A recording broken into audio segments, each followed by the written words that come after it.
different, very strange, and something was not right in this sound. It was too strong, too violent. It almost felt like a shock Breaking wave. news. If it bleeds, it leads. In your news today.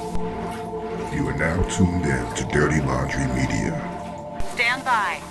The door, well, first we heard a crash of lightning. I thought it was lightning. Fire.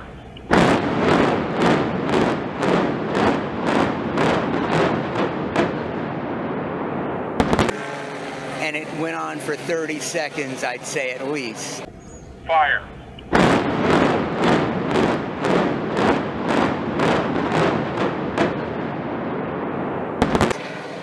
And it was as loud as you could ever, the loudest thing I've ever heard.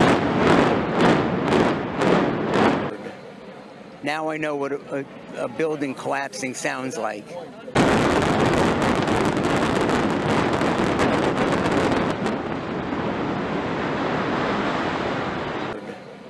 Now I know what a building collapsing sounds like.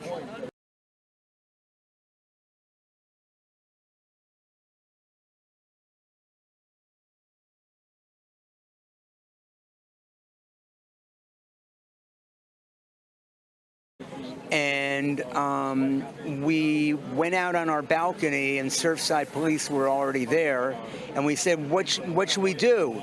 And they said, go back inside. We don't know what's going on. Fire. So yeah, thanks again for tuning in, Dirty Laundry family. Really quickly, just to follow up the previous video concerning that condo collapse in Miami, Surfside. My comments earlier about it looking like a controlled demolition. You know, as you can see in the video that I juxtaposed, along with some of the footage from one of the survivors, if you would, one of the residents of the building. The gentleman lived on the side that did not collapse. He described the sound as if it was a hit of lightning lasting about 30 seconds. I posted some footage, as you can see, on loop in the background of a controlled demolition. You heard the audio prior to the detonation. There were some loud booms of explosives going off, and then you can see the building, you know, in an orderly collapse. Juxtaposed against the footage from the Surfside building, it looks pretty similar. Would you say not? Let me know what you think. Hop down in the comment section. But there are several things that are curious and very suspicious about this supposed building collapse, in addition to the visual that you see. Witnesses stated again that they heard what sounded like a hit of thunder that lasted about 30 seconds. And as you see from the footage I posted, prior to a building being imploded, you usually will hear explosives going off prior to the detonation. And I'm going to play this quick clip of one of the witnesses, because what happens is, and what this looks like is a failed implosion, because only part of the building actually collapsed.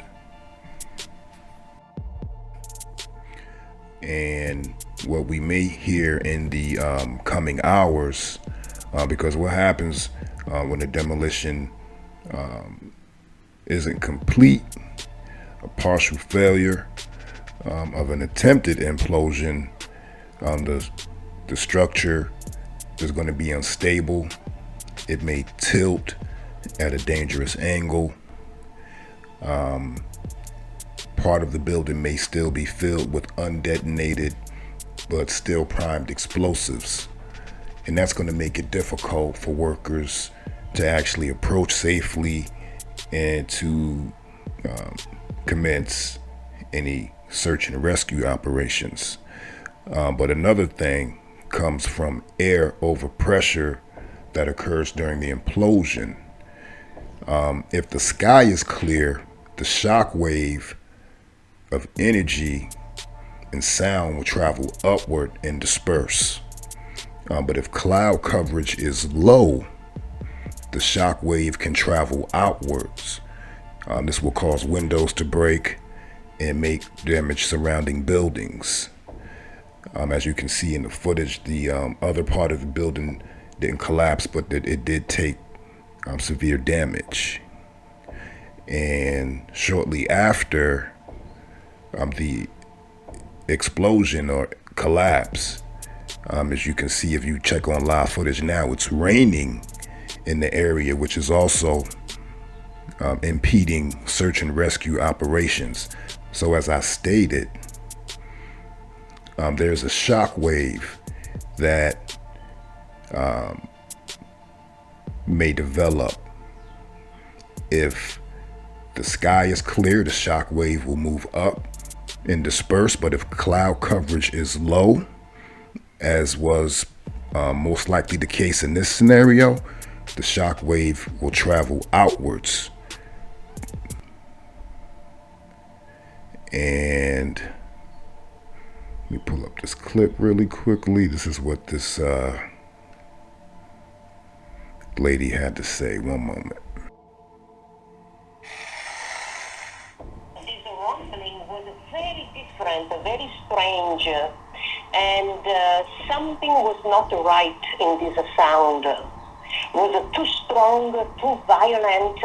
It almost felt like a shock wave. I walked down the hallway and So, again, this was a comment made by a person who was actually on the scene during the explosion, and she described the sound and the feeling as that of a shock wave. So, you know, the shock wave is like a water hose. If you put your hand in front of a water hose, as the water comes out, it fans to all sides. And in this case, when cloud coverage is below 1,200 feet, it reacts like the hand in front of the hose. The wave from the shock will fan out instead of up toward the sky. So these are just some of the things that stand out to me. People are also commenting that they can see the flashes of explosives being detonated prior to the building collapse. So again, drop down in the comment section, let me know what you think. And again, this is Bill Money signing off for Dirty Laundry Media. I'll see you on the other side.